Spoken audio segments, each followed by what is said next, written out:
Welcome to the Newsroom. Joining me is our very own journalist, John McCarthy. And John, say I was looking for a job, where would I go searching? Well, there are plenty of jobs out there.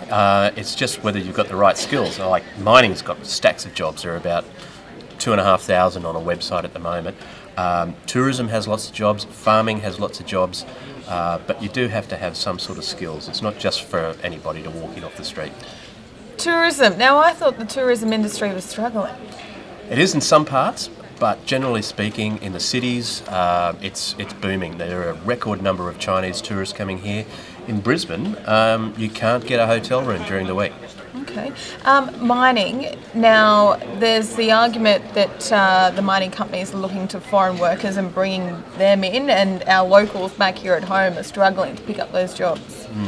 Is that reality?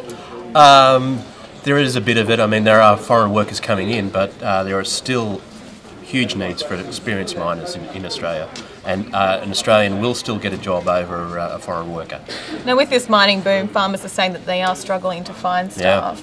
Yeah. And what are we looking at? Fruit pickers, etc.? The cane harvest that's on at the moment, they're desperate for drivers.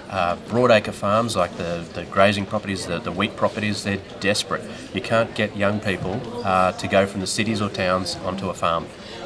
Which brings up the issue, are job hunters just fussy? Are they looking for great conditions, the big wages that mining companies offer? And are they being too picky?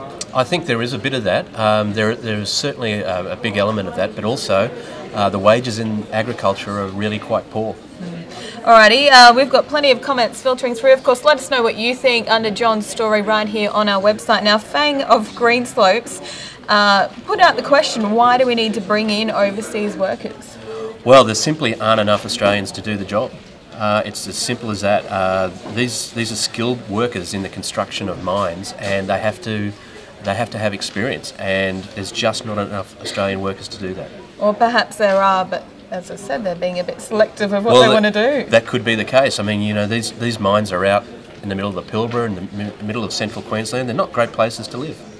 Now, there is the Aussie government has developed that website. That's it's right. had a lot of hits, hasn't it? It's a job website. Yep. The Jobs Board has had about 60,000 hits, which is that's a huge number, and it just shows there is a big interest in getting those jobs. All right. So maybe some tips on possible applicants, on what they should look for and how they should go about getting a job. Yeah. Well, in the mines, it's who you know and your skills.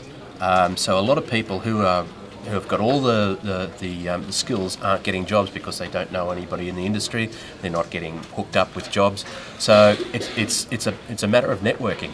And if you get a job even as a cleaner on site, you go from there and you move up the ladder.